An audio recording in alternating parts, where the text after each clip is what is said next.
আমাদের ব্যাপারে একটা মিথ্যা এবং একটা ভুল বিভ্রান্তিকর একটা অবস্থান আমাদের ব্যাপারে তারা তৈরি করতে পেরেছে। কিন্তু একটা কথা আমাদের মনে রাখতে হবে যে সত্য কখনো চাপা থাকে না।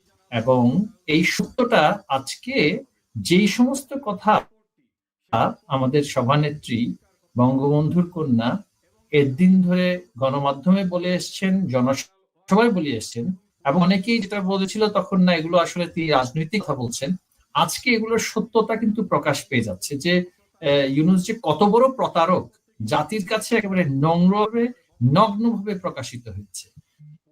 এবং আপনি দেখবেন যে পশ্চিমারা বিশেষ করে তারা কিন্তু সামাজিক যোগাযোগ মাধ্যমে একটা পাবলিক সেন্টিমেন্ট কেমন হতে পারে, কোন দিকে যাচ্ছে, ট্রেন্ডটা কি, এটা কিন্তু তারা আমরা অ্যানালাইসিস না করলেও তারা করে। এটা কিন্তু ডেটা অ্যানালাইসিসের মাধ্যমে খুব ভালোভাবে বোঝা যায়। তাদের দেশসমূহের সংবাদ মাধ্যমগুলোর কাছে কিন্তু পৌঁছে গিয়েছে যে প্রতারক ইউনূসের সরকার সম্পূর্ণ ব্যর্থ, বাংলাদেশের অবস্থা শোচনীয়, এবং সেক্ষেত্রে যাকে তারা উৎখাত করলো ষড়যন্ত্রের মাধ্যমে হত্যা করতে চাইলো এবং সৃষ্টিকর্তার অপার মহিমায় যিনি রক্ষা পেলেন তার বক্তব্যটা এখন নেওয়া উচিত, কারণ সাধারণ মানুষ তার কথা শুনতে চায়। দেখুন, তার উপর একটা ব্ল্যাঙ্কেট নিষেধাজ্ঞা দিয়ে দেওয়া হলো, তার কোনো নাম ব্যবহার করতে পারবে না, কোনো মানে তাদের বিশেষ। আপনি আমাকে শুনতে পাচ্ছেন না? শুনতে পাচ্ছি, কিন্তু ভেঙে আজকে ভেঙে পশ্চিমা গণমাধ্যম বিশেষ করে আন্তর্জাতিকভাবে স্বীকৃত নিউজ এজেন্সি। এখন শোনা যাচ্ছে? জি জি, আমাকে কি আপনি শুনতে পাচ্ছেন? হ্যাঁ, আমি শুনতে পাচ্ছি। এই যে আপনার স্বীকৃত গণমাধ্যম সমূহে যখন এই সাক্ষাৎকারগুলো আসলো তখন কিন্তু তারা শুধুমাত্র অবাক নয়, তারা শঙ্কিত।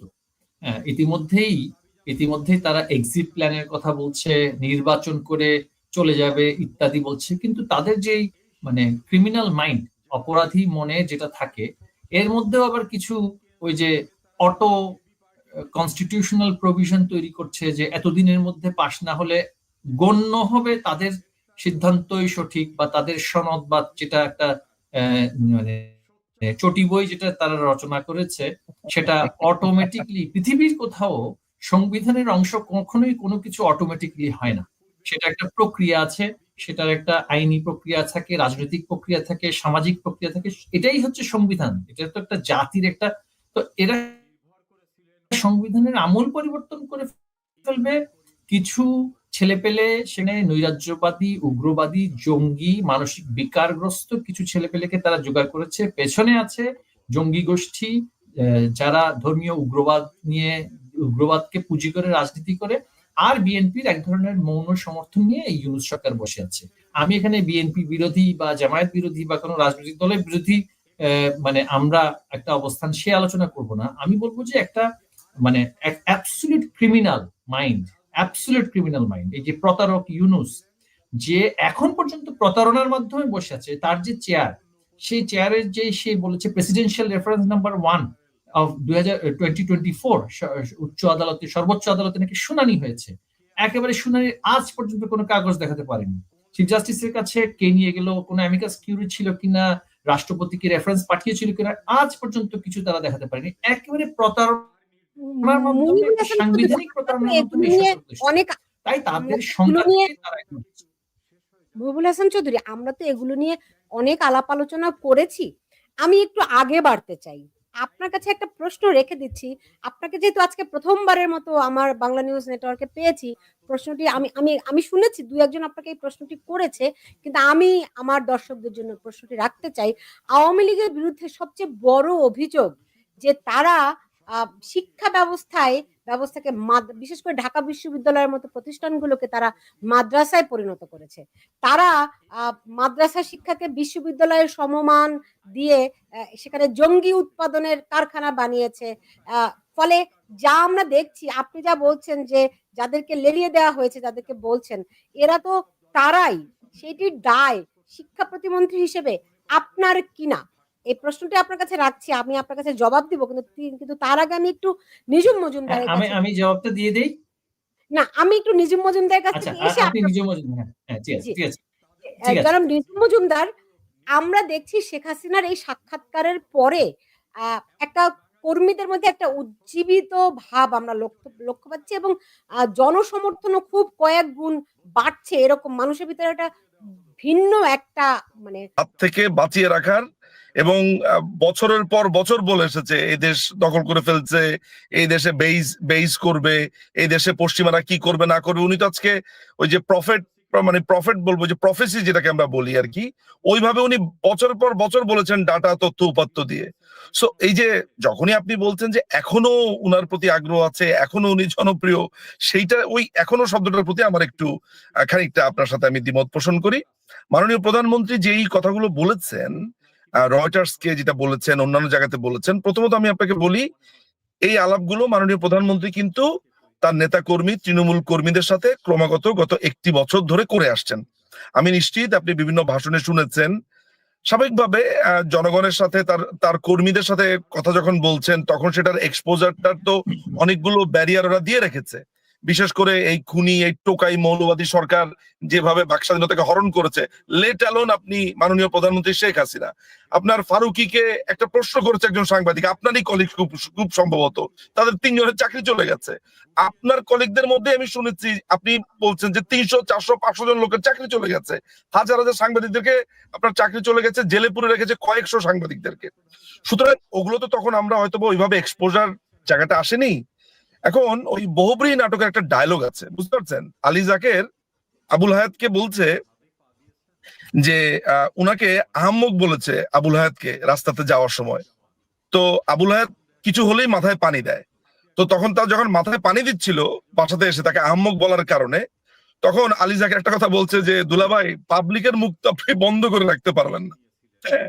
তো আলটিমেটলি আমরা যখন তাকে বলেছি চোর, তাকে দুর্নীতিবাজ বলেছে, তখন আপনারা মনে করেছেন এটা একটা পলিটিক্যাল রেটরিক, আমরা তো বলবোই। এখন বাংলাদেশের সারা মানুষ যে তাকে আপনার ট্রল করছে, তাকে একটা আন্তর্জাতিক চোর বলছে, এবং কেউ কেউ স্যাটায়ার করে বলছে আন্তর্জাতিক খেলোয়াড়, মানে ওইটাকে আর প্রাউড হিসেবে বলছে না, ওইটাকে খুবই স্যাটার হিসেবে বলছে। ফলে এটা তো বোঝার অপেক্ষাই রাখে না যে মাননীয় প্রধানমন্ত্রীর এই বক্তব্যটা চাঞ্চল্য তৈরি করেছে সারা পৃথিবী ব্যাপী। কিন্তু এখনো উনি প্রাসঙ্গিক, এখনো উনি জনপ্রিয় কিনা, এইটা আমার কাছে মনে হয় যে আপনি আরেকটু জরিপ করেন। মাননীয় প্রধানমন্ত্রী হচ্ছে এই বাংলাদেশের একমাত্র ঠিকানা, এবং উনি শেষ কথা। আমি যেমন বলি, বারবারই বলে আসছি যে Awami League is the answer. হ্যাঁ, সেই অ্যান্সারের পুরো প্রশ্নপত্র, উত্তরপত্রই শেখ হাসিনা। সুতরাং এটি আরেকটা কথা আপনাকে আমি একটু বলি, আপনি সম্ভবত জানবেন যে বাংলাদেশ আওয়ামী লীগের এই যে তৃণমূলের কর্মীরা আছে, এখন পর্যন্ত আমাদের ধরেন আমাদের এমপিস, মন্ত্রী, আমাদের লিডার্সদের উপরে যেই পরিমাণ অত্যাচার হয়েছে, টর্চার হয়েছে, দেশ থেকে বাধ্য থেকে শুরু করে যেভাবে খুন করা হয়েছে, কাউন্সিলর, চেয়ারম্যান যারা আছে, এই পুরো একটা বছর কারা কাভার দিয়েছে? কাভার ফায়ারের নাম শুনেছেন তো? যুদ্ধের সময় যেটা হয় যে তার সঙ্গীকে সেভ করবার জন্য একটা কাভার ফায়ার করতে থাকে, যাতে করে তার সঙ্গী একটু সেফ জায়গাতে যেতে পারে। এই পুরো তৃণমূল কাভার ফায়ার করেছে। যদি তৃণমূলের এই শক্তি থাকে, তাহলে যখন পুরো আওয়ামী লীগ আরেকটু গুছিয়ে নামবে তখন কি হবে? ফলে তৃণমূল কিন্তু কখনো আপনার এই পুরো হোল জার্নি থেকে বাইরে ছিল না। এই দলটাকে তারা যেভাবে ধরে রেখেছে, তারা যেভাবে কাজ করছে, এটি নিশ্চয়ই আমার মনে হয় বলে দিতে হবে না। ফলে আমি এই জায়গাটাতে একটু স্ট্রংলি আপনাকে বলতে চাই যে তৃণমূল ছিল, আছে এবং থাকবে, এবং মাননীয় প্রধানমন্ত্রীর প্রাসঙ্গিকতা বাংলাদেশ রাষ্ট্র যতদিন থাকবে থাকবে, এবং উনি আজও এখনো পর্যন্ত অমলিন। এইটা হচ্ছে আপনার প্রশ্ন উত্তর আমার।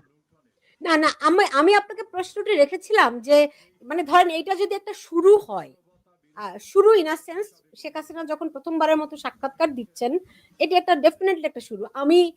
আমি বলবো যে আমি খুব সৌভাগ্যবান হতাম যদি আমি এই সাক্ষাৎকারটি পেতাম। হ্যাঁ, প্রথম পাইনি, কিন্তু ভবিষ্যতেও পাওয়ার আশা রাখি আর কি। যাই হোক, তো এই সাক্ষাৎকারের মধ্য দিয়ে একটা ধাপ আসলে অতিক্রম করলো, এরপর আমরা হয়তো তাকে আরো অনেক ঘন ঘন দেখতে পাবো। তো তারপরে কি, এখন যে একটা ঝড় তিনি এই সাক্ষাৎকার দিয়ে তুলেছেন, এই ঝড়ের পরে কি?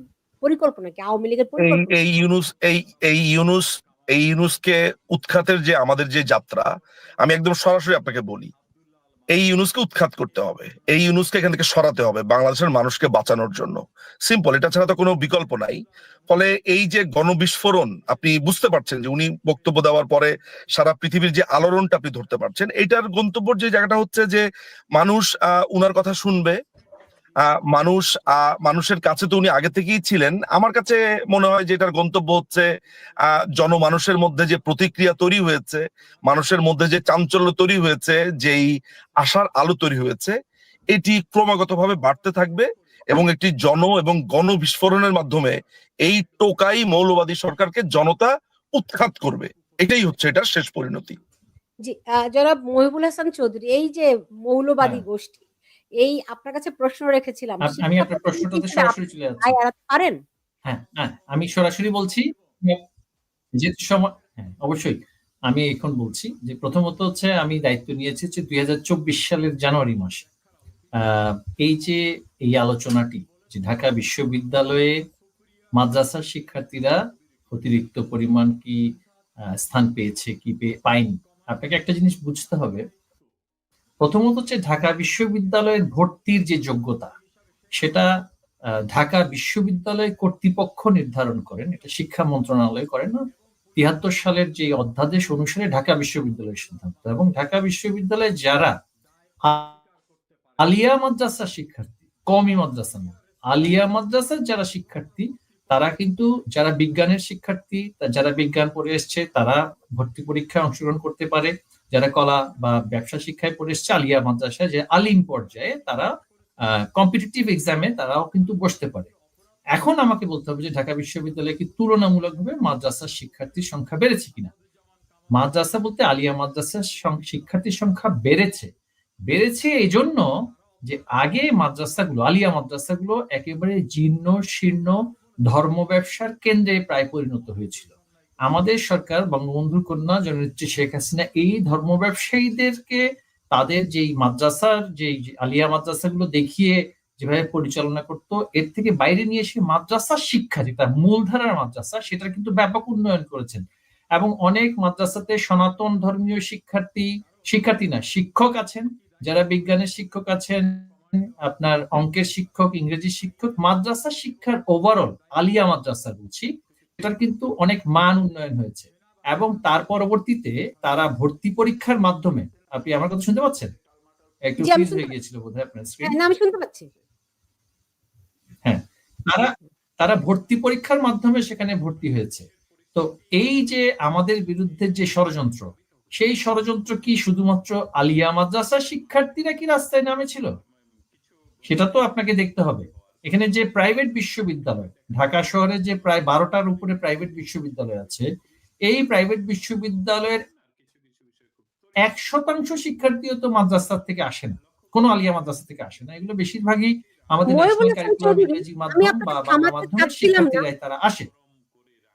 আমি আপনাকে থামাতে চাচ্ছিলাম না, কিন্তু আমাকে একটু আমার বলতে দিন, আমাকে বলবো, আমার শেষ হওয়ার পরে আপনি প্রশ্নটা করবেন, কারণ নেটওয়ার্কের যেহেতু সমস্যা, আমাকে একটু বলাটা শেষ করতে দিন। হ্যাঁ, ঠিক তো আছে, বলুন। একটা, আরেকটা, আপনি যেটা বলেছেন যে শুধুমাত্র এই ঢালাও ভাবে মাদ্রাসা শিক্ষার্থীরা নেমেছে, মাদ্রাসার দোষ, ঢাকা বিশ্ববিদ্যালয় কি মাদ্রাসা হয়ে গিয়েছে কিনা, এই আলোচনাটা আসলে কোনো যুক্তিযুক্ত আলোচনা নয়। এই যে ঢাকা বিশ্ববিদ্যালয়ের যে শিক্ষার্থীর মধ্যে কত শতাংশ মাদ্রাসা শিক্ষার্থী, সেটা আপনাকে ভেবে দেখতে হবে। এবং তারা কম্পিটিটিভ এক্সামের মাধ্যমে এসছে। এবং এখানে তো মাদ্রাসা শিক্ষার্থীদের মধ্যে আমাদের ছাত্রলীগের শিক্ষার্থীরাও ছিল। হ্যাঁ, মাদ্রাসা ব্যাকগ্রাউন্ড থেকে ছাত্রলীগের শিক্ষার্থীরাও আছে। আর কওমি মাদ্রাসার দাওরায়ে হাদিস, যেটা তাদের সর্বোচ্চ ডিগ্রি, সেটাকে শুধুমাত্র ইসলামিক স্টাডিজ মাস্টার্সের মর্যাদা একটা সংসদের আইনের মাধ্যমে 2018 সালের এটা বোধহয় 48 নম্বর আইন অক্টোবর মাসে পাশ হয়। তখন সেটা সরকারিভাবে সেটা সিদ্ধান্ত হয়, তখন আমি অবশ্য মন্ত্রণালয়ে ছিলাম না। এবং সেটা দাওরায়ে হাদিস শুধুমাত্র একটি ডিগ্রিকে সমমান দেয়া হয়েছে। কিন্তু এই সমমান দেওয়ার মাধ্যমে তারা যে ঢাকা বিশ্ববিদ্যালয় বা চট্টগ্রাম বিশ্ববিদ্যালয় সুযোগ পাচ্ছে তা না। তারা শুধুমাত্র মসজিদগুলোতে বা ধর্মীয় প্রতিষ্ঠানগুলোতে আলেম হিসেবে বা খতিব হিসেবে তারা সেখানে চাকরি পাওয়ার জন্য এটা তাদের জন্য সহজ হবে, বা দেশের বাইরে মধ্যপ্রাচ্যের অনেক জায়গায় কর্মসংস্থান হবে।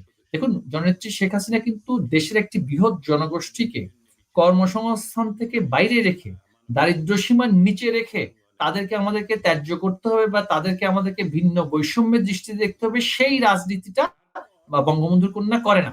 এখন বিশ্ববিদ্যালয় সমূহে যে সমস্ত শিক্ষার্থীরা কম্পিটিটিভ এক্সামের মাধ্যমে এখানে এসছে, সেগুলো বিশ্ববিদ্যালয় কর্তৃপক্ষই জানবে তাদের ওখানে কেন এত শিক্ষার্থী বা কত শিক্ষার্থী মাদ্রাসা ব্যাকগ্রাউন্ড থেকে এসছে। এখানে আমাদের বারংবার শুধু মাদ্রাসা মাদ্রাসা মাদ্রাসা, এই যে সমস্ত এই যে কুচক্রীরা এই যে সেদিন দাঙ্গা করেছিল, এর মধ্যে কতজন কওমি মাদ্রাসার, কতজন বেসরকারি শিক্ষা প্রতিষ্ঠানের, কতগুলো ইংরেজি মাধ্যমের, সেগুলো আপনাকে দেখতে হবে। শুধুমাত্র শিক্ষা প্রতিষ্ঠানের দোষ সেইটা যদি দিলে এখানে চলবে না। একটা দেশের, বিশেষ করে ঢাকা শহরের মধ্যবিত্ত, নিম্ন মধ্যবিত্ত, উচ্চবিত্ত শ্রেণীর একটি বিশাল অভিভাবক শ্রেণীকে এরা এমন ভাবে বিভ্রান্ত করেছে, সামাজিক যোগাযোগ মাধ্যমের মাধ্যমে বলুন, গুজবের মাধ্যমে বলুন। যেমন আমরা দেখেছি যে প্রায় 18 তারিখ ব্র্যাক বিশ্ববিদ্যালয়ে গুজব ছড়িয়ে দেওয়া হলো, 8 জন শিক্ষার্থী নিহত হয়েছে। তখন আমি ব্র্যাক বিশ্ববিদ্যালয়ের প্রধান, সেখানে যে আবেদ সাহেবের কন্যা আছেন, তাকে আমি ফোন করলাম। তিনি আমাকে বলছেন যে আমাদের বিশ্ববিদ্যালয়ে 8 জন শিক্ষার্থীকে হত্যা করা হয়েছে। ব্র্যাক ইউনিভার্সিটি, এখানে বেশিরভাগ কিন্তু একটু মধ্যবিত্ত এবং উচ্চ মধ্যবিত্ত শ্রেণীর শিক্ষার্থীরা পড়ে। তিনি কিন্তু তামারা আবেদ তার নাম, এবং তিনি আমাকে নিজেই বলছিলেন যে এখানে 8 জন শিক্ষার্থীকে মেরে ফেলা হয়েছে। আমি না, আপনি বোধহয় একটু ভুল বলছেন, আমি তো ওখানে এখন ভিডিওতে দেখছি, ওখানে তো এখনো কেউ মারা যায়নি বা কেউ মারা। কিন্তু দেখুন, বিশ্ববিদ্যালয়ের প্রধান হিসেবে তিনি গুজবের হয় কান দিয়েছেন, নয় গুজবের স্রষ্টা। এইভাবে করে নর্থ সাউথ বিশ্ববিদ্যালয়, এইভাবে করে ইস্ট ওয়েস্ট বিশ্ববিদ্যালয়, এইভাবে করে ইউনাইটেড ইন্টারন্যাশনাল ইউনিভার্সিটি, সকল জায়গায় কিন্তু তারা প্রচার করতে থাকলো যে আমাদের এখানে লাশ পড়ছে। হ্যাঁ, লাশ পড়ছে। এটা একটা কোঅর্ডিনেটেড মেটিকুলাস ডিজাইনের মাধ্যমে এই কাজটা তারা করেছে। এখন আপনি মানে শুধু মাদ্রাসার শিক্ষার্থীদেরকে দোষ দিলে তো চলবে না। মাদ্রাসার ঢাকা বিশ্ববিদ্যালয়, যেটা নিয়ে আমাদের এখানে অনেক সমালোচকরা বলছে যে এটা কি উচ্চ মাদ্রাসা হয়ে গিয়েছে কিনা, ঢাকা বিশ্ববিদ্যালয়ে কিন্তু একজন শিক্ষার্থী কিন্তু মারা যায়নি, একজন শিক্ষার্থী কিন্তু সেখানে লাশ পড়েনি। তাদের অনেক চেষ্টা ছিল ঢাকা বিশ্ববিদ্যালয়ে লাশ পড়বে, যারা লাশের রাজনীতি করে। এই মাহমুদুর রহমান মান্না, আপনার মনে আছে, একদিন বলছিল যে লাশের রাজনীতি, লাশ ফেললে কিন্তু সরকার পড়ে যাবে ঢাকা বিশ্ববিদ্যালয়। ঢাকা বিশ্ববিদ্যালয়ে কিন্তু কোনো লাশ পড়েনি। হ্যাঁ, লাশ যেটা তারা ফেলেছে, কোথায় ফেলেছে, কাদের লাশ ফেলেছে, সেটা তো আমাদের কাছে তথ্য পরিসংখ্যান অনুযায়ী আছে। হ্যাঁ, তো সেইগুলোই আমি বলছি যে এটা একটা ব্যাপক মেটিকুলাস ডিজাইনের মাধ্যমে হচ্ছে। এখন ধরুন ওই পোস্টমর্টেম করতে গেলে, যখন ঘটনার পরে পোস্টমর্টেম হয়, তখন অনেক ধরনের কারণ আমরা বলি, কিন্তু এইখানে যে গভীর একটা প্রশাসনিক ষড়যন্ত্র ছিল, আওয়ামী লীগের নেতাকর্মীদেরকে মাঠ থেকে তুলে নেওয়া, তারপরে আন্তর্জাতিক ষড়যন্ত্র ছিল, তারপরে মিডিয়াগুলোকে কিভাবে ব্যবহার করেছে। আপনি দেখবেন যে একটা মিডিয়া, এবং আপনি দেখবেন যে মার্কিন যুক্তরাষ্ট্রের যে দূতাবাস, যেদিন একটা মানুষও মারা গেল না, তারা 7 জন মানুষ মারা গিয়েছে বলে একটা আপনার প্রেস ব্রিফিং দিয়ে দিল। এই একই কাহিনী তারা করতে চেয়েছিল আবরার ফাহাদের ঘটনার সময়, যখন বুয়েটে যখন আপনার এই যে আবরার ফাহাদের ইনসিডেন্টটা হয়, তখন তারা স্টেটমেন্ট দিয়ে দিল যে মানে শিক্ষার্থীদের সাথে তারা, তখনও একটা তারা এই ধরনের একটা প্রচেষ্টা চালিয়েছে। এই যে বুয়েটের কথা আমরা বলছি, বুয়েটের বেশিরভাগ শিক্ষার্থী হচ্ছে নটরডেম কলেজ থেকে আসে, তারা তো মাদ্রাসা থেকে আসে না। তো সেইখানে যে উগ্রবাদ, জঙ্গিবাদের যে প্রচারটা হচ্ছে, সেটা শুধুমাত্র আমি মাদ্রাসাকে কেন দোষ দিতে যাব? এখানে একটা আদর্শিক বিপর্যয় আমাকে একটু প্রশ্ন করতে দিবেন নাকি আপনি শুধু বলে যাবেন? আমাকে একটু প্রশ্ন করতে দিন। সেটি হচ্ছে, আমার যেহেতু নেটওয়ার্কে ডিস্টার্ব হচ্ছে, আপনি যখন বারবার প্রশ্ন করছেন তখন আবার সেটা আবার কেটে যাচ্ছে, এই জন্য বলছিলাম। ওকে ওকে ওকে দেখুন, শুধুমাত্র বিশ্ববিদ্যালয় না তো, পাড়া মহল্লায় ক্যাডেট মাদ্রাসা গড়ে উঠেছে। ঢাকা শহরের পাড়ায় মাদ্রাসায়, পাড়ায় মহল্লায় কিন্তু মাদ্রাসা, মানে ক্যাডেট মাদ্রাসা বলে এগুলোকে। এবং এখন আর বাচ্চাদেরকে অধিকাংশই আপনার প্রাইমারি স্কুলগুলোতে পাঠায় না, ওই ক্যাডেট মাদ্রাসায় পাঠায়। রাইট? আমি জানি না এই খবর আপনাদের কাছে আছে কিনা। এটা একটা অনেক অ্যালার্মিং। আপনারা নজরে নিয়েছেন? ক্যাডেট মাদ্রাসা অনেকগুলো কিন্তু উঠে গিয়েছে। ক্যাডেট মাদ্রাসা আমার মনে আছে ডক্টর, ঢাকা শহরের মধ্যে ক্যাডেট মাদ্রাসা নেই। অবশ্যই আছে, অবশ্যই আছে, আমি এখানে বসে জানি। আপনি না, আপনি ওখানে বসে জানতে পারেন, আমরা তো এখানেই ছিলাম। তো সুতরাং ক্যাডেট মাদ্রাসার যেটা জঙ্গি কিছু মাদ্রাসা তৈরি হয়েছিল, সেগুলো ডিসমেন্টেল করে দেওয়া হয়েছে। তবে যেটা আছে সেটা হচ্ছে হেফজোখানার নাম দিয়ে, রামপুরা, মগবাজারে ক্যাডেট মাদ্রাসা অসংখ্য। সেটা হচ্ছে কওমি মাদ্রাসা, কওমি মাদ্রাসা, যেগুলো সম্পূর্ণ। এবং বাচ্চাদেরকে আগে প্রাইমারি, যেখানে আগে প্রাইমারি স্কুলগুলোতে যেত, তারা আর প্রাইমারিতে না যেয়ে ওই মাদ্রাসাগুলোতে যাচ্ছে। আচ্ছা, আজকে আপনার সঙ্গে ওই বিতর্কে আমি যেতে চাইনি, কিন্তু ডক্টর মেজবা কামাল তিনি আরো 10 বছর ধরে বলছেন যে ঢাকা বিশ্ববিদ্যালয় একটা উচ্চতর মাদ্রাসায় পরিণত হয়েছে। আরো 15 বছর আগে এই যে আটক হলেন যে ডক্টর আবুল বারাকাত, তিনি বলেছেন যে কওমি মাদ্রাসাগুলো জঙ্গি উৎপাদনের প্রজনন কেন্দ্র। এটা আরো 15 বছর আগের কথা আমি বলতেছি। সরকার কি বিষয়গুলো আমলে নিয়েছিল কিনা? আপনি বলছেন যে না, শুধুমাত্র ডিগ্রি দিয়েই হয়নি, কিন্তু আপনি যে মেটিকুলাস ডিজাইনের কথা বলছেন, এখন একটা সরকারের অনেক রকম মেকানিজম থাকে, অনেক যন্ত্র, মানে একটা রাষ্ট্রযন্ত্র, তো সেই রাষ্ট্রযন্ত্রের কাছে কোনো শক্তি কিন্তু টিকে থাকার কথা না। নাকি আপনারা আমলে সেই অর্থে নেন নেই এই বিষয়গুলো? এই বিষয়গুলো আমলে নেওয়া হয়েছিল। এই বিষয়গুলো আমাদের সাথে স্বরাষ্ট্র মন্ত্রণালয়ের প্রত্যেকটা মিটিং এ সেই আলোচনাগুলো হয়েছিল। এখানে একটা পলিটিক্যাল ডাইমেনশনও আছে। হেফাজতে ইসলাম দ্বারা পরিচালিত কওমি মাদ্রাসাগুলো একটা সময়ে ব্যাপকভাবে সরকার বিরোধী আন্দোলনে 14 সালে নেমেছিল। আপনি জানেন যে শাপলা চত্বরে তারা একজোট হয়ে যে ধ্বংসলীলা চালায়, তার পরবর্তীতে রাজনৈতিকভাবে সেই বিষয়টাকে সমাধান করার জন্য মাননীয় প্রধানমন্ত্রী বঙ্গবন্ধু কন্যার নেতৃত্বেই তাদের নেতৃবৃন্দের সাথে আলোচনা করে তারা যে এই ধরনের জঙ্গি সহিংস কার্যক্রমে তারা নেমেছিল, সেটাকে নিয়ন্ত্রণের কাজটা স্বরাষ্ট্র মন্ত্রণালয়ের মাধ্যমে অনেক দূর এগিয়েছিল।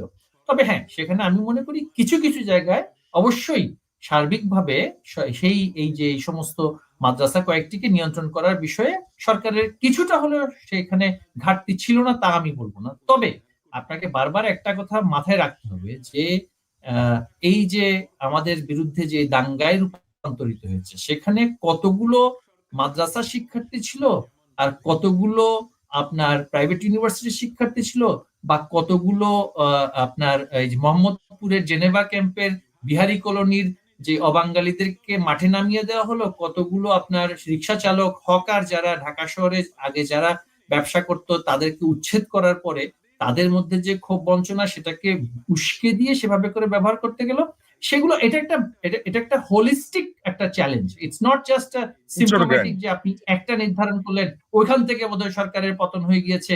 It is not like that, it is not like that. আপনি যদি এখন বলি আমাদের সেনাবাহিনীতে এখন আমি বলি আমাদের যে বিসিএস প্রশাসন যেটা বলা হচ্ছে যে বিসিএস অ্যাডমিনিস্ট্রেটিভ ক্যাডার, সেখানে কয়জন আপনার ক্যাডার আপনার ভুক্ত কর্মকর্তা আছেন যেখানে একজনও আপনি দেখাতে পারবেন না কেউ কিন্তু মাদ্রাসা ব্যাকগ্রাউন্ড, চালিয়া মাদ্রাসা থেকে কিন্তু আসেনি। হ্যাঁ, তারপরে আপনি সেনাবাহিনী যদি বলেন বা পুলিশ বাহিনী যদি বলেন, কিন্তু ষড়যন্ত্র তো কিন্তু প্রত্যেকটা প্রতিষ্ঠানকে ঘিরে হয়েছে। যেমন আমি বলছি যে আমি তো আওয়ামী লীগের সাংগঠনিক রাজনীতিতে ছিলাম। আওয়ামী লীগের নেতাকর্মীদেরকে পরিকল্পিতভাবে রাজপথ থেকে সরিয়ে দেয়া এবং তাদেরকে নিষ্ক্রিয় করে দেয়া, আপনাকে একটা জিনিস বুঝতে হবে, রাজনৈতিক আন্দোলনকে সবসময় রাজনৈতিক আন্দোলনের মাধ্যমেই কিন্তু আমাকে মোকাবেলা করতে হবে। প্রতিহত করার কথা বলছি না, মোকাবেলার কথা বলছি। হ্যাঁ, তো সেই ক্ষেত্রে আমাদের নেতাকর্মীরা কিন্তু 3 তারিখের পর থেকে পরিকল্পিতভাবে তাদেরকে প্রশাসনের নানান স্থান থেকে বিভ্রান্তি এবং মিসইনফরমেশন দিয়ে আমাদের রাজনৈতিক নেতৃবৃন্দকে তাদেরকে নিষ্ক্রিয় করে দেওয়া হলো। আমরা যতদিন রাজপথে ছিলাম তাদের কখনো কোনো সেই দুঃসাহস হয়নি গণভবন অভিমুখে যাত্রা করবে, দুঃসাহস হয়নি, সেটা তাদের চিন্তাতে আনতে পারেনি। কিন্তু যখনই আমার রাজনৈতিক কর্মসূচিগুলো আমি নিজেই উদ্যোগী হয়ে বন্ধ করে দিলাম বা সেটা আমি করলাম না, আমার কর্মীরা যখন মাঠ থেকে আমি তুলে নিলাম, তখনই কিন্তু তারা চরম আশকারা পেয়ে তাদের যে জিহাদি জঙ্গি অস্ত্রশস্ত্র নিয়ে তারা মাঠে নেমে কিন্তু সরকার, এবং আপনি একটা জিনিস খেয়াল করবেন যে যাদের দায়িত্ব ছিল ঢাকা শহরে সেদিন যে লকডাউনটা করা বা কারফিউটা করা, তারা পরিষ্কার করে কিন্তু পরিকল্পিতভাবে উত্তরাতে সেই যে একটা আপনার যে মিছিল, যেটা মাইকিং করে আমি সেখানে বাহিনীর নাম বলতে চাই না, কোন বাহিনী কি করেছে, কোন ব্যক্তি কি করেছে, সেটা কিন্তু তারা সেখানে ছেড়ে দিল। এখন এখানে এই সমস্ত তাত্ত্বিক আলোচনা করে লাভ নেই। আপনি পোস্টমর্টম করে পেশেন্ট হ্যাজ ডাইড, এখন আপনাকে ভাবতে হবে how to progress in the future on this issue, weather পাবলিকের যে ডিসকন্টেন্ট, আমি সেখানে আপনার ওই প্রথম জায়গায় আসছি যে সামাজিক যোগাযোগ মাধ্যমের একটা অ্যাসেসমেন্ট, বিশেষ করে পশ্চিমা আপনার যে সমস্ত ডিপ স্টেট এলিমেন্ট যারা আছে তারা কিন্তু সেই অ্যাসেসমেন্ট গুলো করে। হ্যাঁ, তারা কিন্তু দেখে যে কোন দিকে ট্রেন্ড যাচ্ছে, মানুষের অভিব্যক্তিটা কোথায়, মানুষ কাকে চাইছে। এই যে আমার ভাই নিজুম মজুমদার যে কথাটা বললেন, শেখ হাসিনাই আনসার, এটা কিন্তু শুধু কথার কথা না, এটা শুধু আমাদের আবেগের কথা না, বা ওনার আবেগের কথা না, বা আপনার প্রশ্ন সেন্সেশনাল প্রশ্নের উত্তরে আমি সেন্সেশনাল দিচ্ছি তা না। এটা কিন্তু অ্যাবসলিউটলি ডেটা অ্যানালাইসিস এর কথা বলছে। আমি আপনি হয়তো বা সেই ডেটা অ্যানালাইসিস করি না, কিন্তু আমার যেই হিউজ সোশ্যাল মিডিয়া মানে একটা প্রেজেন্স বাংলাদেশের আছে, ডিজিটাল বাংলাদেশের কল্যাণে হয়েছে, মানুষের যে অভিব্যক্তি, এক্সপ্রেশন, স্ট্যাটাস দিয়ে বলি, কমেন্ট দিয়ে বলি, বা তার রিয়াকশন দিয়ে বলি, এই সমস্ত এক্সপ্রেশন গুলো অ্যানালাইসিস করার জন্য কিন্তু সুনির্দিষ্ট টুল তাদের আছে। তারা সেখান থেকে কিন্তু বার্তা পাচ্ছে। যতই ইউনুস আমাকে বন্ধ করে দিক না কেন, নাকি 2 লাখ যতই ইউনুস সাইবার আমাকে যোদ্ধা নিষিদ্ধ করে দেখ না কেন, সাধারণ মানুষ 2 লাখ সাইবার যুদ্ধ কোথায় সেটা আপনি যারা সাইবার যুদ্ধের কথা বলেছেন তাদের থেকে জিজ্ঞেস করবেন, আমি তো সাইবার যুদ্ধের কথা বলিনি। কিন্তু সাধারণ মানুষের যেই ধরনের অভিব্যক্তি, সাধারণ মানুষের যে সেন্টিমেন্ট, সেটা কিন্তু তারা এখন অ্যানালাইসিস করছে, এবং সেখানে তারা একটাই উত্তর পাচ্ছে, শেখ হাসিনার বিকল্প নেই। সেখানে তারা একটাই উত্তর পাচ্ছে, আগেই ভালো ছিলাম। সেখানে তারা একটাই উত্তর পাচ্ছে, ইউনুস বিশ্ববেহায়া এবং প্রতারক। এই প্রেক্ষিতে কিন্তু তাদের মধ্যে এখন সেই উপলব্ধিটা আসছে যে আসলে আসলে তারা যা করেছে, তারা সেটা গণবিরোধী কাজ করেছে, এবং পাবলিক সেন্টিমেন্ট অনুযায়ী এদের যে সাজানো নির্বাচন, এই সাজানো নির্বাচনে 10% ভোট টানতেও কিন্তু তাদের জন্য কষ্ট হয়ে যাবে। বিএনপির, আমি যদি বলি বাংলাদেশে 15 থেকে 20% যদি ভোট ব্যাংক থেকে থাকে, বিএনপির ভোটাররাও কিন্তু ভোট দিতে যাবে কিনা সন্দেহ আছে। এখন আরেকটা প্যানিক সৃষ্টি হচ্ছে, বিএনপির ভোটাররা ভোট দিতে যাবে কি যাবে না সেটা নিয়ে তো সন্দেহ আছে, কারণ একতরফা নির্বাচনে কিন্তু আমার দল যদি নির্বাচন করে আমিও ভোট দিতে চাই না, কারণ আমার মধ্যে একটা আত্মবিশ্বাস থাকে যে আরে তো কোনো বিরোধী দলই নেই, আমি তো জিতেই যাব।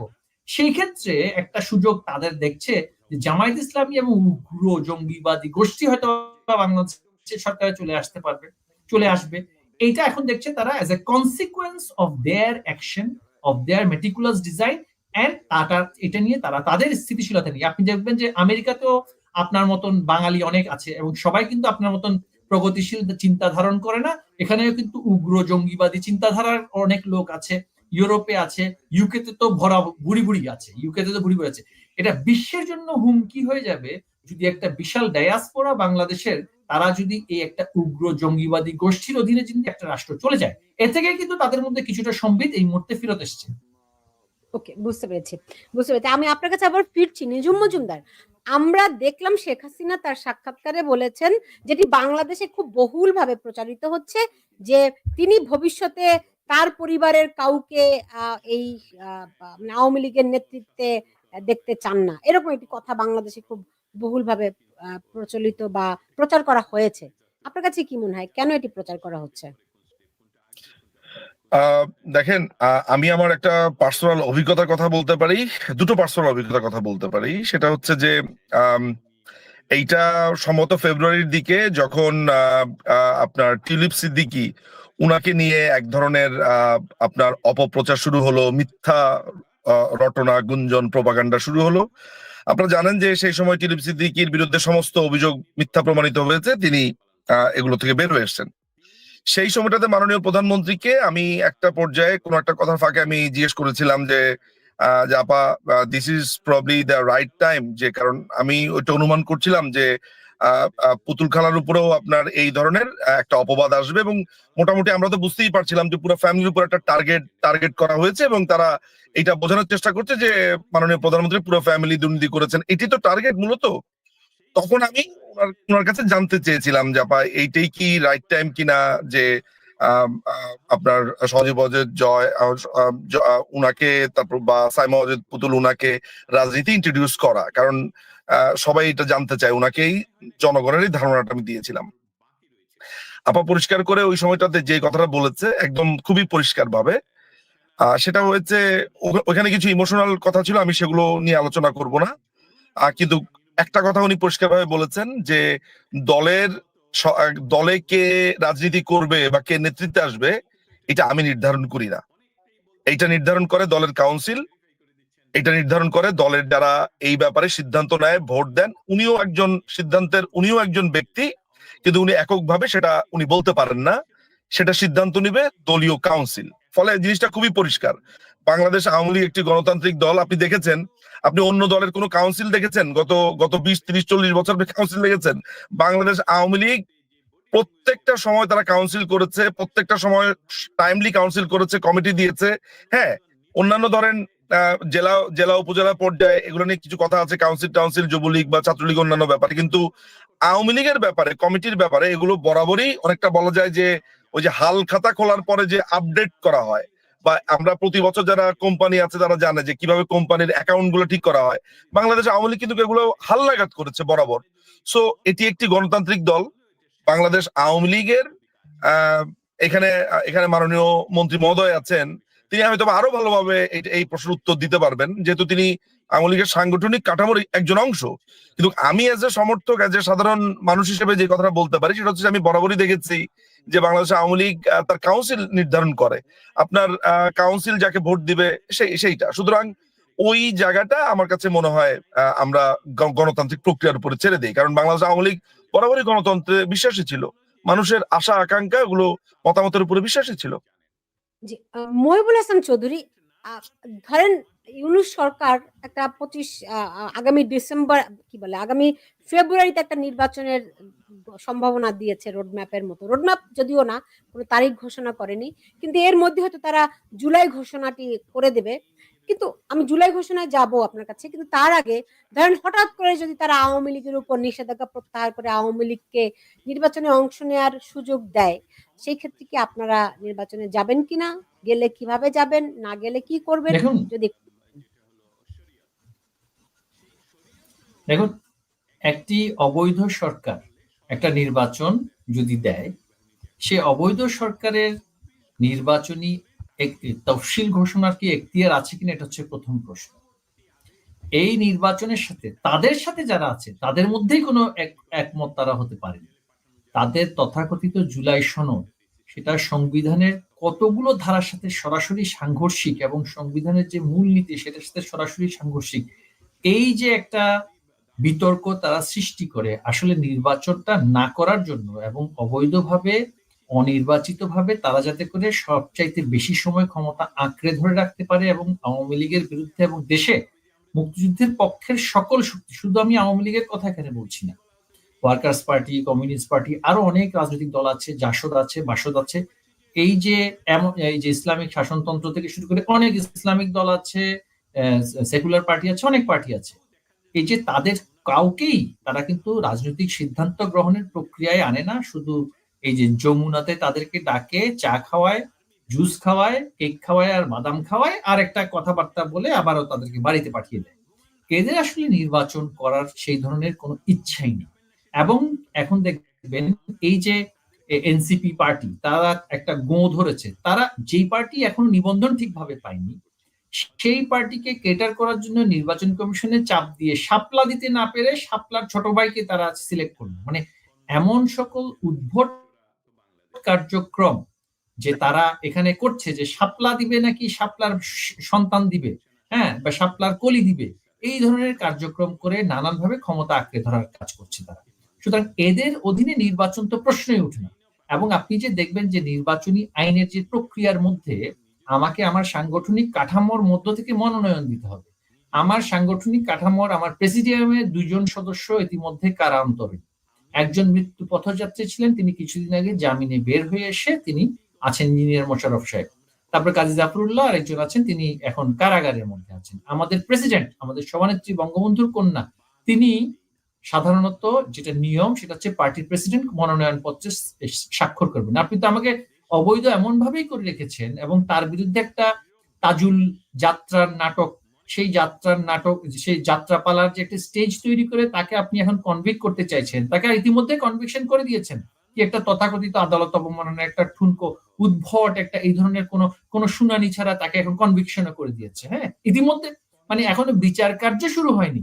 এই যে গোলাম মুর্তজা জামাতের যে একটা মানে ভাবশিষ্য ব্যক্তি, সে ইতিমধ্যে কিন্তু তাকে কিন্তু কন্টেম্প্ট অফ কোর্ট একটা করে তাকে কনভিক্ট করে দিয়েছে। হ্যাঁ, তো যেন তেন ভাবে যত খুশি যা প্রকারে যেভাবে পারে কনভিক্ট করে। যে আমি বলছি, আমি ব্যক্তিগতভাবে আমার বিরুদ্ধে মামলা আছে প্রায় 160টি, 160। এখন ধরেন আমার এফআইআর খোঁজ পেয়েছি 140টার মতো, বাকিগুলো এফআইআর এখনো পাইনি আমি। হ্যাঁ, এই যে আমাদের দলীয় নেতা কর্মীদের উপরে এত নির্যাতন অত্যাচার, অনেকে হত্যা করা হয়েছে, 100-র উপরে জনপ্রতিনিধি, সংসদের জনপ্রতিনিধি এখন কারাগারে। আপনি কিভাবে নির্বাচন করবেন?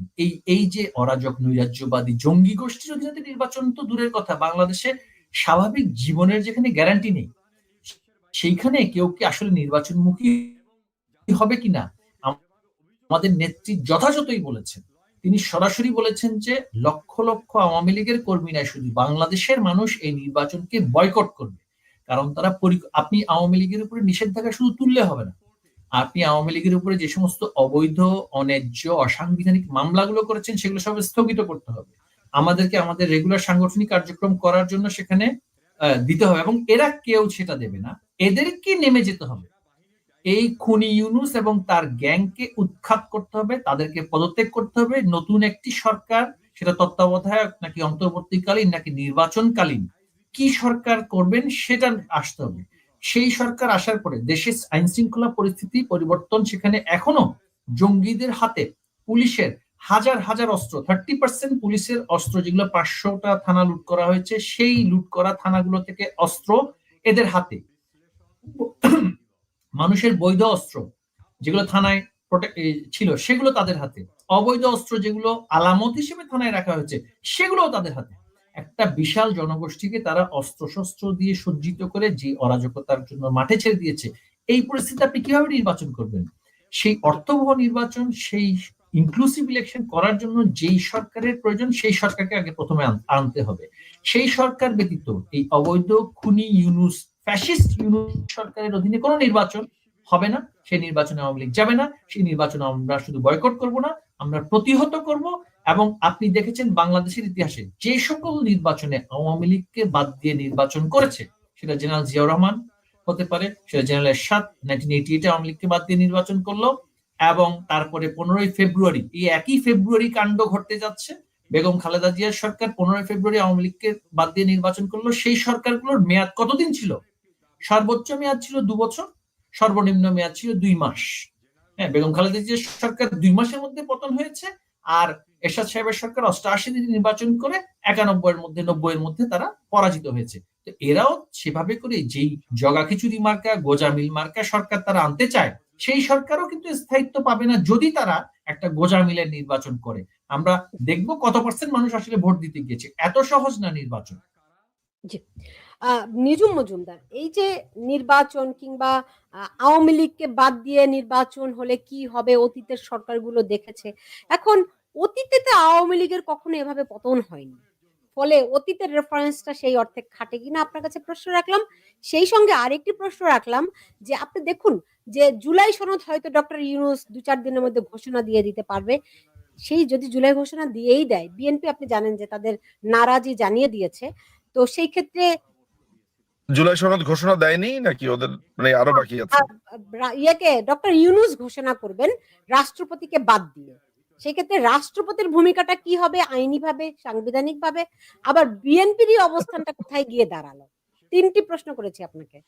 আমি তিনটি প্রশ্ন পেয়েছি। প্রথমে আপনাকে একটু এর আগে যে আপনি মন্ত্রী মহোদয়কে প্রশ্ন করেছেন নফল ভাইকে, সেটা একটু সম্পূরকভাবে আমি দুইটা কথা বলি। প্রথম ব্যাপার হচ্ছে যে আমাদের কিন্তু ইলেকশনের প্রশ্নে আমাদের অবস্থান একেবারে পরিষ্কার। আমরা কিন্তু, আমাদের কথা হচ্ছে যে ইনক্লুসিভ ইলেকশন হতে হবে, বা সেই ইনক্লুসিভ ইলেকশন হতে হবে একটি সাংবিধানিক প্রক্রিয়ার মাধ্যমে। একটা ডাকাত দল এসে দেশের ক্ষমতা আপনার কুক্ষিগত করে নিয়েছে, তারা ঠিকভাবে ইলেকশন করতে পারবে কিনা এইটা নিয়ে আলোচনার কি আছে তাই তো বুঝলাম না। আপনার বাসা থেকে যদি ডাকাত দল আপনার স্বর্ণ গহনা এগুলো নিয়ে যাওয়ার পরে আপনি কতটুকু ভাগ পাবেন এইটা নিয়ে আলোচনা করে আপনি এটা মানবেন? ওই তো জিনিস তো আপনার, তাই না? তো আলটিমেটলি আপনি ব্যাপারটাকে ওই মেটাফরিক, আমি ডাকাতের কথা বলেছি, আপনি এই আসল ডাকাতদের ওইভাবে বিবেচনা করেন। নাম্বার 1, আমরা বারবারই বলেছি ইনক্লুসিভ ইলেকশনের কথা, এইটা নিয়ে বিভ্রান্ত হওয়ার কিছু নাই। ইনক্লুসিভ ইলেকশন মানে সব দলকে নিয়ে ইলেকশন হবে, কিন্তু কোনোভাবে এই অবৈধ সরকারের, এই অবৈধ ইউনূসের আন্ডারে না। Simple as that. সংবিধান ওপেন আছে, আমাদের মাননীয় প্রধানমন্ত্রী এখনো শেখ হাসিনা, প্রক্রিয়াটা জানা আছে। আপনি জানতে চাইলে আমি আপনাকে এরকম 5-6টা প্রক্রিয়ার কথা অটোমেটিক বলতে পারি। আমাদের সামনে 5ম সংশোধনী আছে, আমাদের সামনে পঞ্চম সংশোধনী আছে। আমরা পঞ্চম সংশোধনীর রায় যখন চেঞ্জ করা হলো ইটালিয়ান মার্বেল ওয়ার্কস লিমিটেডের, আমরা দেখেছি যে এক রায়ের ভেতরেই জিয়াউর রহমান, সায়েম এবং মোশতাকের শাসন ক্ষমতা অবৈধ ঘোষণা করা হয়েছে। তো আপনার একেবারে শেষ প্রশ্নের উত্তরটা আমি দেই যে বিএনপির অবস্থানটা কি।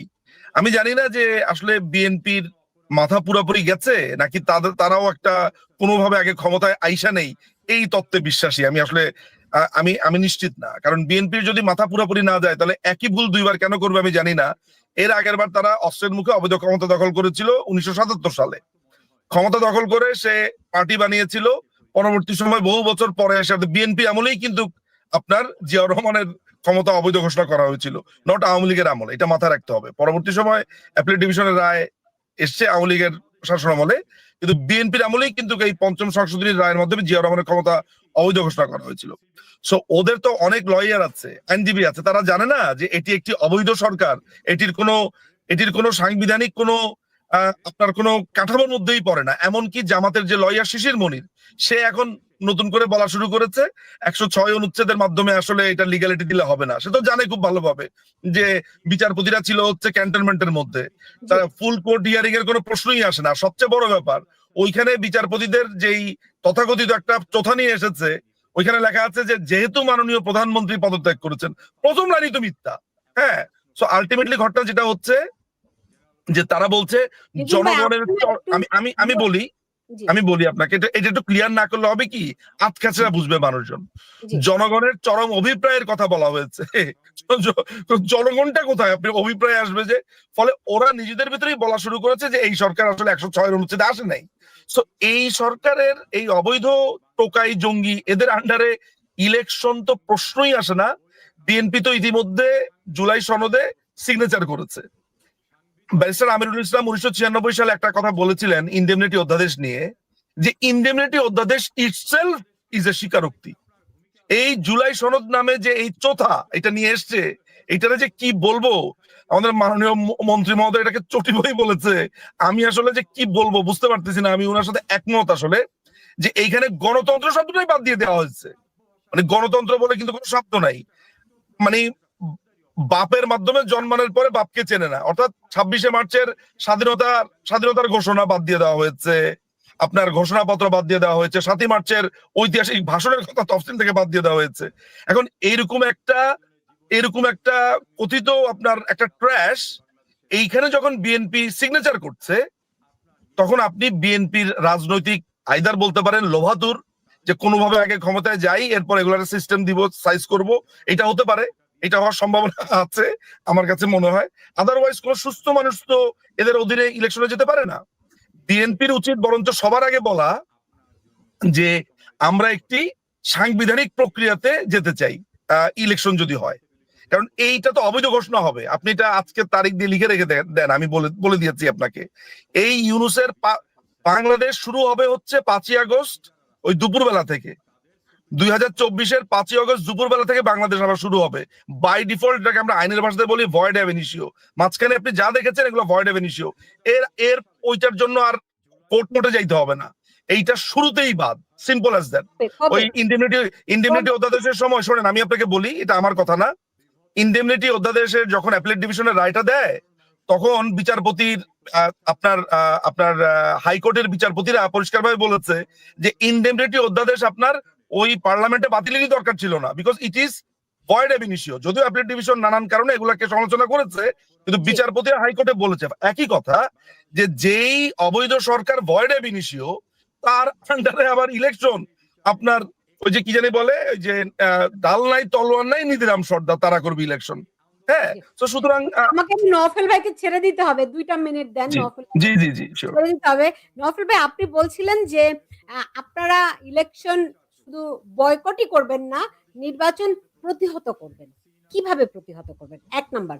2 নাম্বার, আমি শুনতে পাচ্ছি আওয়ামী লীগের বিভিন্ন সহযোগী সংগঠনগুলো পুনর্গঠিত হচ্ছে, হ্যাঁ, এবং সেখানে নতুন নেতৃত্বের পক্ষ বিপক্ষে বিভিন্ন আলোচনা চলছে বলে শুনতে পাচ্ছি। এই কমিটিগুলো কোন প্রক্রিয়ায় হচ্ছে এবং এখানে কি শেখ হাসিনার অনুমোদন থাকছে কিনা? আপনি কি পুনর্গঠিত বলছেন? আওয়ামী লীগের যে সহযোগী সংগঠনগুলো আছে, সেই সংগঠনগুলোর কমিটি পুনর্গঠিত হচ্ছে নতুন নেতৃত্বে, এটা আমি শুনতে পেয়েছি। হ্যাঁ, এই শোনার মধ্যেই থাকুন, এটার কোনো প্রমাণ নেই। হ্যাঁ, এটা শুনতেই পেয়েছেন যেহেতু, এটার কোনো ব্যাখ্যা নেই, এটার কোনো প্রমাণ নেই। এগুলো না, সবই হচ্ছে ওই যে একটা চিঠি দিয়ে বললো না আমাদের আমাদের না, সেখানে আমাদের সহযোগী সংগঠন বা আমাদের সাংগঠনিক কাঠামো কিভাবে পরিচালিত হয় সেটা আমাদের আভ্যন্তরীণ একটা সাংগঠনিক চর্চা আছে।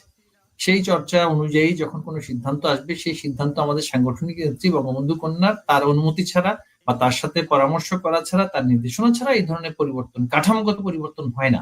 হ্যাঁ, একটা বিষয় যে সংগঠনকে উজ্জীবিত করার ক্ষেত্রে যে সমস্ত জায়গায় আমার সাংগঠনিক কমিটিগুলো ছিল না, সেগুলো সেখানে দেয়া হচ্ছে, বা সেখানে সেখানে পুনর্গঠিত নয়, সেটা আসলে যেখানে ভয়েড ছিল সেই ভয়েড গুলো স্থানটা পূরণ করা হচ্ছে। সেটা আরেকটা বিষয়। সেগুলোও কিন্তু সবকিছু কিন্তু আমাদের দলীয় কেন্দ্রীয় নেতৃবৃন্দ তারা যেখানে আত্মগোপনে আছেন না কেন, তাদের সাথে আলোচনার মাধ্যমে কিন্তু সেটা করা হচ্ছে। আওয়ামী লীগ কিভাবে প্রতিহত করবে, আওয়ামী লীগ কিভাবে নির্বাচনের বিষয়ে, দেখুন এটা তো শুধুমাত্র আওয়ামী লীগের বিষয় না।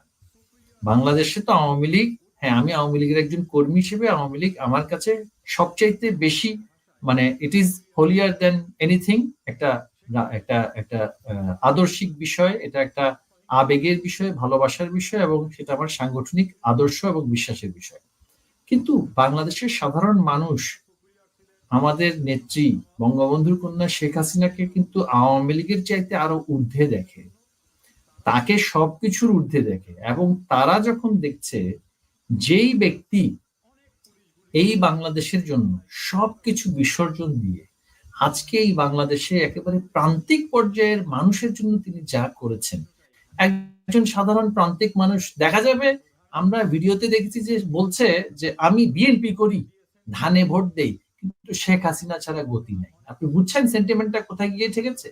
যে বিএনপির কর্মী, প্রান্তিক একজন রিক্সাওয়ালা, তার বাড়ি ফেনীতে বিএনপির একটা খুব ভালো অবস্থান, সাংগঠনিক অবস্থান, সমর্থন আছে।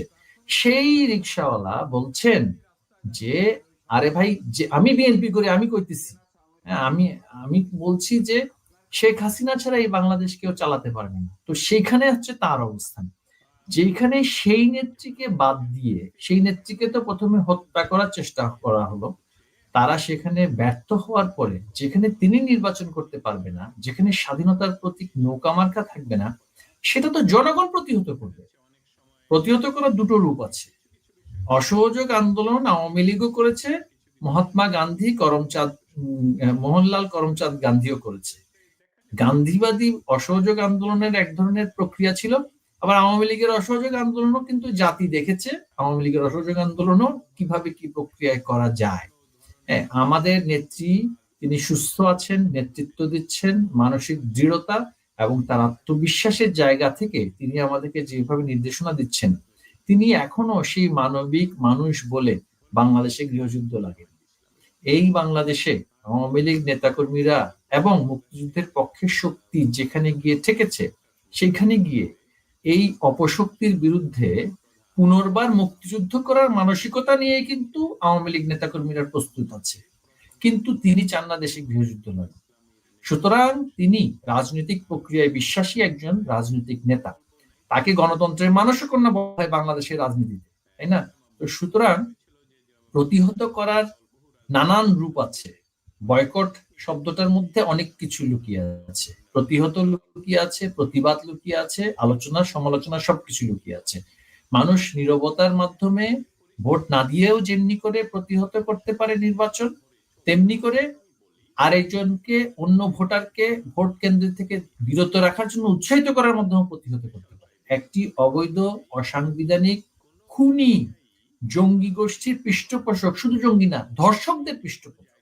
বাংলাদেশে যারা ধর্ষণের মাত্রা বাড়িয়ে দিয়েছে 3 গুণ, দারিদ্রতাকে আজকে সেখানে 30% নিয়ে যাওয়ার টার্গেট নিয়ে সে নেমেছে শুধু ইউনূস, যাতে করে দরিদ্র মানুষের রক্ত চুষে, এই খুনি সুদী প্রতারক মানুষের রক্ত চুষে আরো বেশি তার যে গ্লোবাল এম্পায়ার তৈরি করার যে রাজনীতি, এই যে একটা প্রতারক সেটা করছে মানুষের মুখে। এখন আমি মনে করি আগামী প্রজন্ম, এই সাধারণ মানুষ সন্তানের নাম ইউনূস রাখবে কিনা সেটা নিয়ে সন্দেহ আছে, যে এটা এত ঘৃণার পাত্রে পরিণত হয়েছে। বাংলাদেশে, বাঙালি সমাজে আমাদের যে মীর জাফর যেমন একটা ঘৃণিত শব্দ, খন্দকার মোশতাক বিএনপির নেতা